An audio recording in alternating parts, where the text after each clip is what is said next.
Olá, minha gente, professor Nelson Sartori aqui com vocês. Vamos analisar mais um conto de Lígia Fagundes Telles. Hoje nós vamos falar sobre o conto A Presença do Seminário dos Ratos. Vamos lá? A presença fala, na verdade, de um hotel de idosos em que chega uma figura de uma jovem, né? Provavelmente a presença da qual o conto fala pra gente. Então vamos ver. Olha só. Então o conto A Presença narra a chegada de uma jovem de 25 anos a um hotel decadente, tá? Que com o passar dos anos tornou-se asilo disfarçado para idosos da elite. Ao entrar, tá? A jovem logo percebe o desconforto generalizado causado por sua presença. O casal de velhos do jardim se afasta e o porteiro hesita ao recebê-lo, surpreso por alguém tão jovem querer se hospedar em um lugar que funciona quase como uma casa de repouso. O porteiro, com uma mistura de desconcerto e paternalismo, tenta dissuadi-lo, descrevendo o hotel como um espaço silencioso, de rotinas monótonas, refeições insossas e hóspedes que já não buscam novidades. Os espelhos foram retirados há muito tempo, pois a velhice coletiva rejeitava o próprio reflexo. Tudo ali reflete uma tentativa de esconder a decadência e evitar o confronto com a imagem da morte e do envelhecimento. Olhem só, né? A imagem da morte. Com o passar dos anos, o hotel, que outrora abrigava famílias animadas, com crianças, festas e competições esportivas, foi sendo progressivamente tomado por hóspedes cada vez mais velhos. Jovens pararam de frequentá-lo, e o local se tornou um refúgio de velhice, onde cada morador busca preservar sua fragilidade, protegido do olhar alheio e do mundo exterior que os excluiu. É difícil. A resistência do porteiro reflete o pacto silencioso entre os velhos. Eles formam uma comunidade fechada, em que a simples presença de um jovem representa uma ameaça. Ele é um lembrete incômodo da juventude, da beleza e do desejo que eles perderam. Sua saúde e vitalidade funcionam como um espelho cruel do que já não podem recuperar. A comunidade de idosos teme que essa presença reative memórias dolorosas e desejos impossíveis. Olha só como é difícil a não aceitação da velhice, né? Que coisa complicada, que coisa triste. Só não aceita a velhice quem não soube viver, né? A expectativa dos dias, de todos os dias, né? A velhice faz parte da vida. O jovem insiste em ficar e sua decisão provoca desconforto palpável. Ele é colocado em um quarto no segundo andar, o mesmo onde vivem figuras icônicas do passado. Uma atriz esquecida, um ex-atleta paralítico, um comerciante regredido à infância e um homossexual idoso que encontrou ali seu refúgio após uma vida de rejeição. Cada um desses personagens ilustra uma forma particular de decadência, todos convivendo em um pacto de silêncio e proteção mútua. Apesar das tentativas de afastá-lo, o jovem ocupa seu espaço com arrogância juvenil, nadando na piscina abandonada, desfilando seu corpo dourado e saudável diante das janelas, onde cabeças brancas espiam. Ele desafia o ambiente com gestos provocativos e irônicos, mexendo com a memória coletiva da casa, reavivando sensações e desejos sufocados pela rotina imóvel do hotel. Sua simples existência é uma afronta.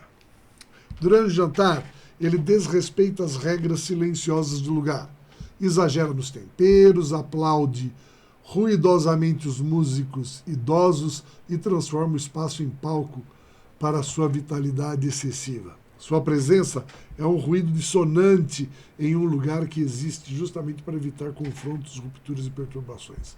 Ele é o intruso que ameaça o frágil equilíbrio que os velhos lutaram para preservar. No entanto, o conto sugere que a comunidade silenciosa e aparentemente inofensiva não é tão frágil quanto parece. Há uma sabedoria cruel forjada no convívio constante com a morte e a perda. Ao final, O jovem que acreditava controlar a situação já não se sente bem após o jantar, insinuando que os velhos, com sua aparente passividade, são capazes de se defender, talvez de forma sutil e mortal, para proteger seu território e suas regras contra a presença indesejada da juventude. Tá, não? Vamos lá. Vamos ver a sequência, então. Vamos entender passo a passo o que aconteceu. Olha só. Primeiro a chegar no hotel, né? O jovem chega de carro a um hotel afastado, onde o casal de velhos do jardim se afasta desconfiado. O porteiro também estranha sua presença, como se aquele espaço não fosse para ele. O hotel é conhecido por ser um lugar de idosos permanentes, um refúgio onde o tempo parece parado. O jovem pede um quarto sem definir o tempo de estadia, apenas insinuando que pode ficar por semanas. O porteiro, desconcertado, explica que ali só há velhos e a rotina é monótona e silenciosa. O ambiente do hotel e seus antigos esplendores. O porteiro relembra desconfiado como o hotel era vibrante no passado, repleto de famílias de juventude. As festas, as cavalgadas e os jogos animavam as temporadas de verão décadas atrás. Com o tempo, os jovens foram desaparecendo e os velhos foram tomando espaço. O hotel foi se tornando um asilo, um mausoléu, onde o movimento foi substituído por silêncio e rotina. O jovem ouve o relato, mas insiste em ficar ignorando os avisos. É a irreverência da juventude aqui. O desconforto da presença do jovem, lógico, né? O porteiro avisa que a comunidade de velhos criou seus próprios costumes e regras. A presença de um jovem é uma ruptura incômoda que ameaça o frágil equilíbrio do lugar, né? Não tem nem o que falar.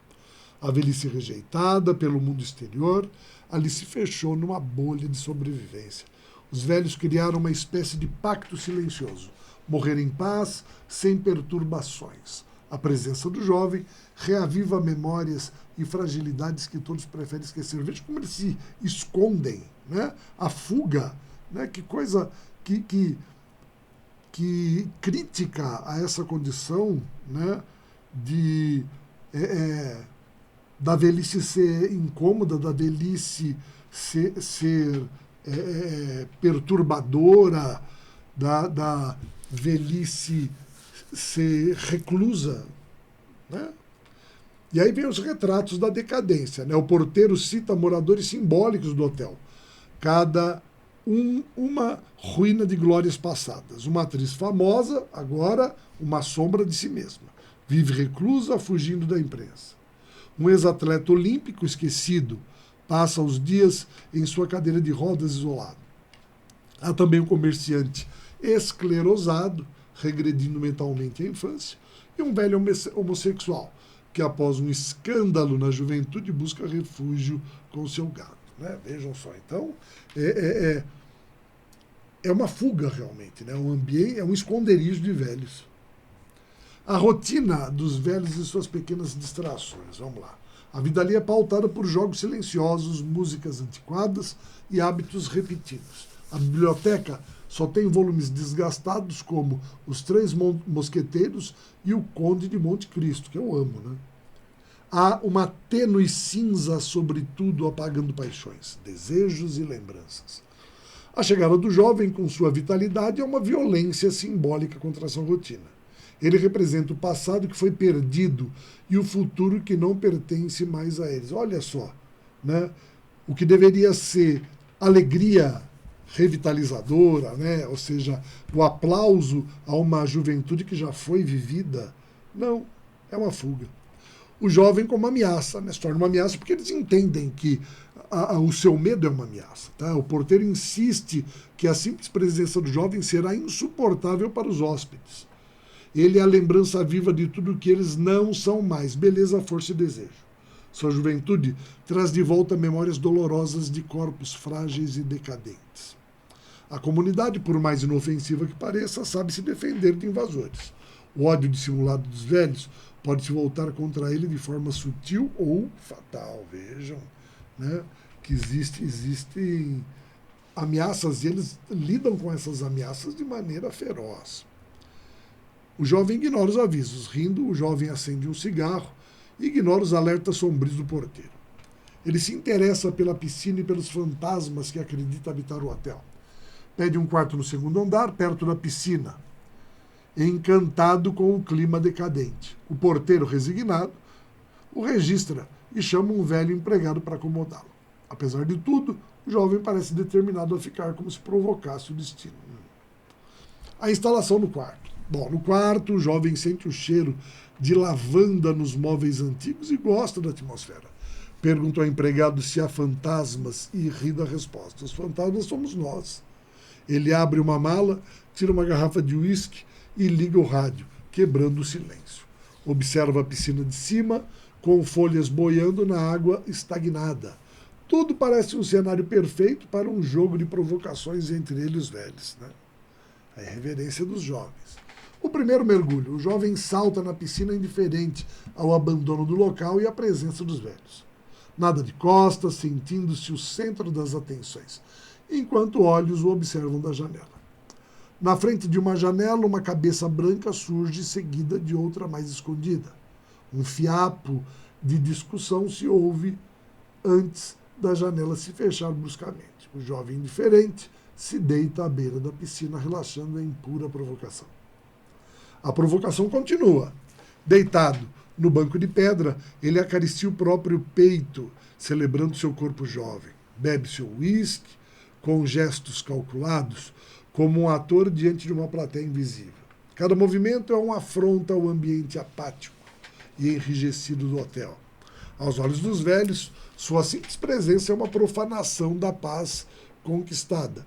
Ele não se intimida, quase saboreia a tensão que provoca. Ele não provoca, então a reação ele tem que saber qual vai ser. No jantar, o jovem chega ruidoso, despejando sal, pimenta e molho inglês no prato. A comida, sem tempero, é mais um símbolo da rotina morta daquele lugar. Bate palmas para os músicos envelhecidos que tocam peças ultrapassadas. Poucos hóspedes descem para o jantar, evitando o confronto direto com o intruso. A goiabada com queijo tem um amargor estranho, como o clima do hotel. A observação da decadência. Entre uma garrafa e outra, o jovem observa os músicos e os poucos hóspedes. A decadência é visível, mãos trêmulas, olhos opacos, gestos lentos e conformados. Nada lhe responde à sua energia, ao seu desejo de provocar reações. Os velhos resistem passivamente, como se soubessem que ele é apenas passageiro. A comida insossa reflete a falta de sabor e emoção da vida ali. Não é que reflete, é o modo de vida deles. O encontro com a velhinha, vamos lá. Antes de subir, cruza com uma velhinha em cadeira de rodas, resmungando irritada. A enfermeira que a empurra tenta acalmá-la, chamando-a de Poor Darling. O jovem faz uma reverência exagerada, como se participasse de uma peça teatral. A cena é tragicômica, uma mistura de pena e deboche silencioso. O porteiro constrangido só observa sem conseguir intervir. O desconforto aumenta. Ao voltar para o quarto, o jovem bebe mais e deita, sentindo o ambiente pesar. O chá servido às 9 é apenas mais um ritual mecânico do hotel. Ele já não se sente tão confortável quanto ao chegar, apesar da pose despreocupada. Os olhos invisíveis, as sombras nas janelas, a atmosfera abafada o cercam. Algo no ar começa a pesar sobre seu corpo e sua mente. A presença sufocante, né? A presença coletiva dos velhos forma uma massa invisível opressora. Os corredores silenciosos, as portas fechadas e os sussurros criam uma pressão constante. A vitalidade do jovem começa a se desgastar sob o peso desse olhar coletivo. O que parecia uma brincadeira de provocação se torna incômodo real. A hostilidade silenciosa é mais assustadora do que uma reação aberta. Então vejam, né? É o ambiente agora contra ele. A noite inquieta. Deitado na cama antiga, o jovem tenta dormir, mas o silêncio é opressor. O ruído distante de pássaros arrastados ecoa no corredor, como se alguém espreitasse. A madeira velha de quarto estala e a escuridão parece ganhar corpo. Ele acende um cigarro, mas o brilho da chama só aumenta a sensação de cerco. O jovem percebe que não está só. Há algo intangível e hostil no ar. O encontro com medo. Saindo para respirar, ele percorre o corredor vazio ouvindo seu próprio eco. Portas entreabertas deixam entrever vultos imóveis sentados em cadeiras de balanço. Os rostos são apenas sombras, mas ele sente o peso dos olhares mesmo sem vê-los. Cada porta é uma fresta para o mundo moribundo, onde ele é o intruso absoluto. A respiração pesada do hotel parece misturar-se à sua e o medo brota. A conspiração silenciosa. Ao retornar à piscina pela madrugada, ele sente que o hotel inteiro o observa. Não há palavras, apenas uma presença coletiva. Algo entre julgamento e condenação. A água escura da piscina reflete um rosto que não é apenas o seu. Os velhos invisíveis formam uma rede opressora, unida pelo pacto da velhice. O jovem percebe que sua juventude não é força ali, é ameaça. E aí vem o confronto final. Deitado outra vez no banco de pedra, ele sente o ar gelado quase sólido. Os primeiros vultos saem discretos das janelas, aproximando-se em silêncio. Não há gritos nem ataques, apenas a presença densa e esmagadora. A juventude dele é drenada como se o hotel inteiro sorvesse sua vitalidade. Imóvel, ele compreende que não é mais jovem, já faz parte daquele lugar. E aí a absorção. Na manhã seguinte, o porteiro serve chá e uísque no quarto vazio. O jovem desapareceu, mas uma nova figura de cabelos grisalhos observa a piscina. A comunidade de velhos retomou sua rotina, como se nada tivesse acontecido. A presença jovem foi dissolvida, absorvida pela eternidade monótona do hotel. A vida cedeu espaço à decadência, ao silêncio, e o ciclo continua. Olha só a aura de mistério desse conto, né? Que coisa fabulosa, que criação, né? da Lígia Fagundes Telles, né? Foi assim, um trabalho maravilhoso. Vamos lá, vamos ver a análise do conto, né? A presença. Então agora vamos aprofundar um pouco mais isso tudo. Então vamos ver. Contexto e ambientação. O conto A Presença insere-se no universo literário da Lígia, uma das maiores autoras da literatura brasileira contemporânea, com toda certeza. Publicado em meio à sua produção voltada à análise da condição humana, a narrativa utiliza elementos do fantástico, do simbólico e do psicológico para construir uma atmosfera opressora e inquietante. Simples. É absolutamente Lígia. O espaço principal é um hotel decadente, uma espécie de hospício de velhos, onde a juventude é encarada como ameaça. Vejam, hospício de velhos. Por quê? Porque é uma loucura tudo aquilo que acontece. Esse cenário que deveria ser de descanso e lazer converte-se num microcosmo de decrepitude, um reflexo da sociedade que isola a velhice. A ambientação é quase claustrofóbica, com objetos empoeirados, espelhos retirados e móveis carcomidos, servindo de metáfora para o tempo e a memória que deterioram junto com os corpos e as almas. A escolha desse espaço revela uma das principais características da obra de Lígia, a capacidade de transformar cenário cotidiano em símbolos existenciais de decadência, rejeição e angústia. Veja como em todos os contos de Lígia Fagundes Telles o espaço é personagem ativa. Ele tem referência importante, tem significado, né? São cemitérios, regiões do campo, casas, apartamentos, sempre com um sentido significativo, tá? Dentro do conto. As personagens e suas representações simbólicas, vamos ver? O conto apresenta um confronto entre o jovem visitante e a comunidade de idosos, mas cada personagem ou grupo representa algo maior. O jovem é a juventude triunfante, plena, sexualizada, destemida, o espelho do que os velhos perderam. Os velhos do hotel são uma comunidade fechada, símbolo de uma sobrevivência encapsulada, onde a maior conquista é a manutenção do esquecimento, evitando qualquer contato com a vida que pulsa lá fora. O porteiro é um intermediário, uma espécie de guardião do limiar, aquele que alerta, avisa, mas não interfere. Né? Não interfere também.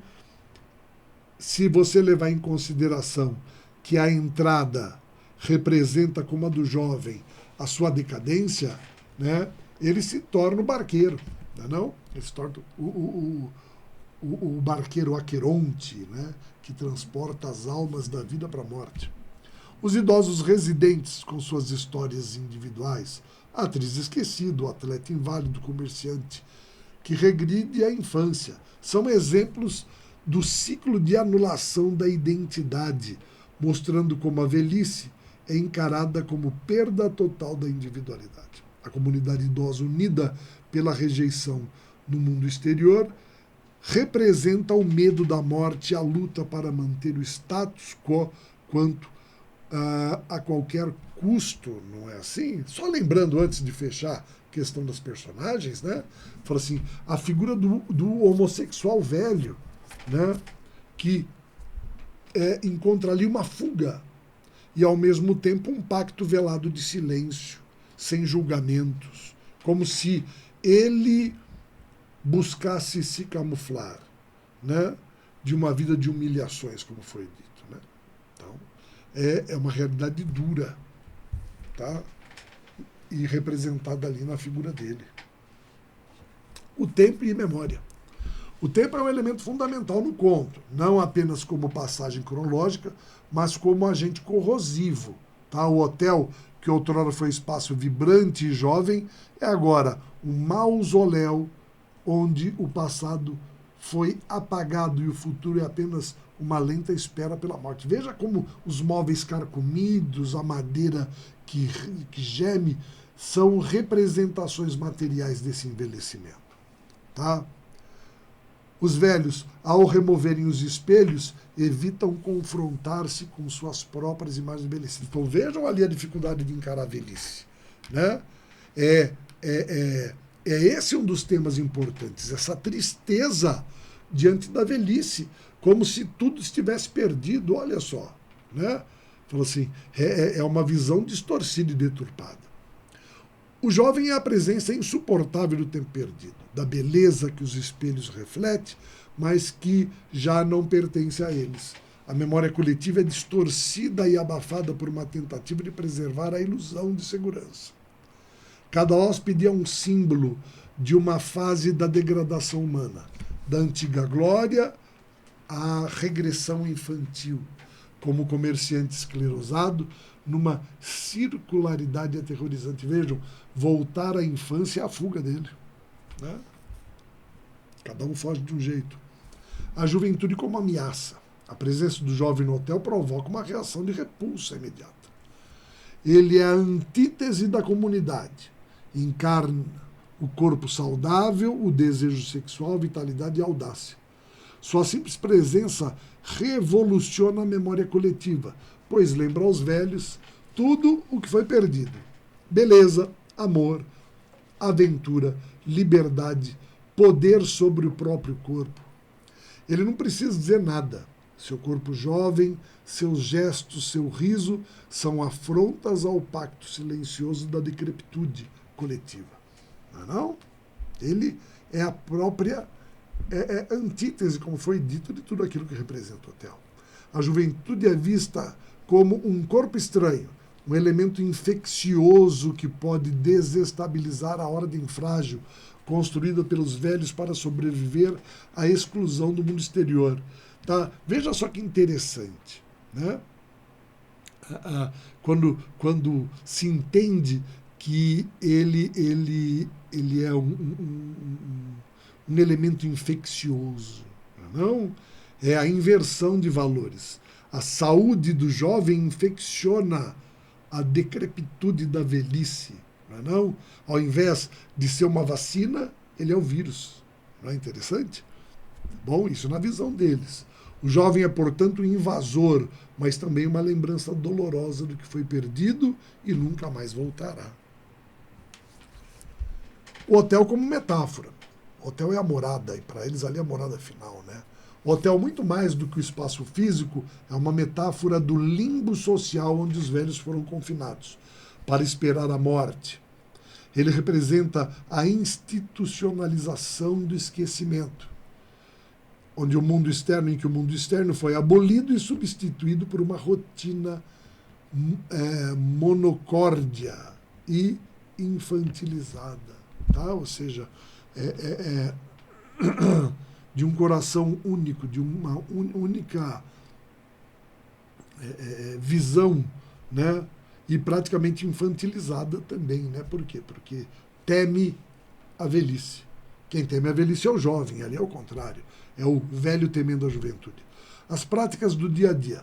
Jogo de loto, as músicas repetitivas, servem para abafar a consciência da decadência. A remoção dos espelhos é o gesto simbólico máximo da negação da própria imagem, da tentativa desesperada de evitar o confronto com o tempo. O hotel é, assim, uma representação tangível da morte em vida, uma antessala do esquecimento definitivo. Como que é? É o próprio rio da morte, né? É a passagem, né? A antessala da morte, né? Como eles dizem. Interessante isso. O conflito entre vida e morte, vejam só ali, né? Esse conflito simbólico. O conto estrutura-se como um conflito simbólico entre a vida e a morte, entre a juventude pulsante e o envelhecimento, como antítese da existência plena. O jovem, com seu corpo dourado e seu prazer espontâneo, encarna a força vital, o eros, tá? Enquanto os velhos são a expressão do thanatos, a pulsão de morte, né? A pulsão de morte é aquela visão freudiana, não? Sobre essas relações, né? Fala assim, a pulsão de vida no jovem e a pulsão de morte nos velhos. Esse conflito, porém, é desigual. Os velhos não atacam diretamente, mas cercam, pressionam, esmagam com a presença coletiva e a força do ressentimento acumulado. É como se fosse uma energia contaminante. Eles sim se tornam infecciosos. A juventude é impotente diante da máquina invisível da velhice, uma engrenagem social e psicológica que o reduz a um intruso, uma presença insuportável. No final, a vitória da morte, tá? O jovem é absorvido, sua vitalidade é neutralizada e ele desaparece, restando apenas o hotel e sua comunidade fossilizada. E ele se torna um velho, né? A narrativa, agora vamos ver o estilo. Já falamos de Teles, constrói a narrativa em camadas, combinando descrição minuciosa, lógico, do ambiente, diálogos reveladores e uma atmosfera que alterna entre o realismo psicológico e o fantástico sutil. A linguagem é altamente sensorial, explorando cheiro, texturas, sons, para reforçar a decadência e a clausura do hotel. Os diálogos, em sua aparente simplicidade, revelam uma tensão subterrânea entre o porteiro e os velhos e o jovem. O ritmo da narrativa é cadenciado, quase ritualístico, acompanhando a lentidão da rotina dos velhos, em contraste com a leveza e a irreverência do jovem. O uso da ironia e humor ácido, como nas descrições das atividades dos idosos, reforça a crítica, a forma como a velhice é encarada socialmente. Tá? É só o reforço disso. Quais são os temas? Vamos lá? A juventude e velhice, tá? Ou seja, o confronto entre a vitalidade e a decrepitude, o isolamento social, o hotel, o símbolo do confinamento da velhice, memória e esquecimento, o pacto coletivo de apagar o passado e negar o futuro, corpo e decadência, o corpo como palco da passagem do tempo, conformismo e resistência, a luta para manter uma rotina que afasta a consciência da morte. Morte em vida, o hotel mausoléu como limbo onde se sobrevive, mas não se vive. A invasão e a exclusão, o jovem como intruso, a comunidade como muralha defensiva. Eros e Thanatos, A pulsão de vida confrontada pela pulsão de morte. Não? Fala assim, Freud. Crítica social. O abandono da velhice como reflexo da hipocrisia social. Porque aqueles velhos, será que estão lá por livre e espontânea vontade? Fantástico sutil, a dissolução da fronteira entre realidade e percepção psicológica. E a conclusão. Vamos lá? A Presença é um conto que exemplifica de forma magistral a capacidade da autora, Lígia Fagundes Telles, de explorar o humano em sua dimensão mais profunda e inquietante. Ao transformar o hotel decrépito em símbolo da velhice isolada e do medo do tempo, a autora constrói uma alegoria poderosa sobre a sociedade que esconde e rejeita seus velhos, relegando-os ao limbo da irrelevância.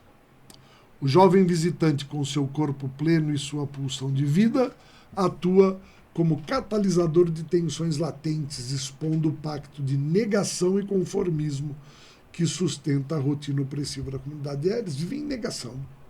Tá?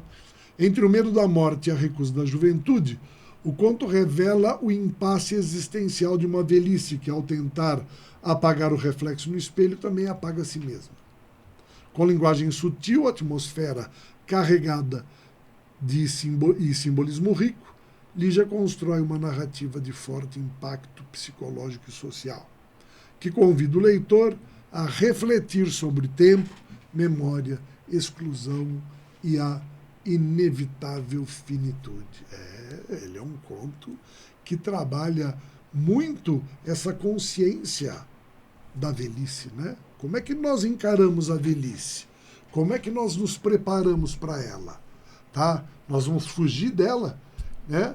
Nós não vamos encará-la, nós não vamos entendê-la, né? Fala assim, não é preciso assumir a velhice como uma decadência absoluta, mas sim administrar a vida naquele momento. Tá? E desfrutar dos prazeres, da sabedoria, do conhecimento da família. Tá? Então existe ali uma série de elementos que são desafiadores nesse conto, principalmente para a reflexão de cada um. Tá certo? Forte abraço a todos e até o nosso próximo encontro.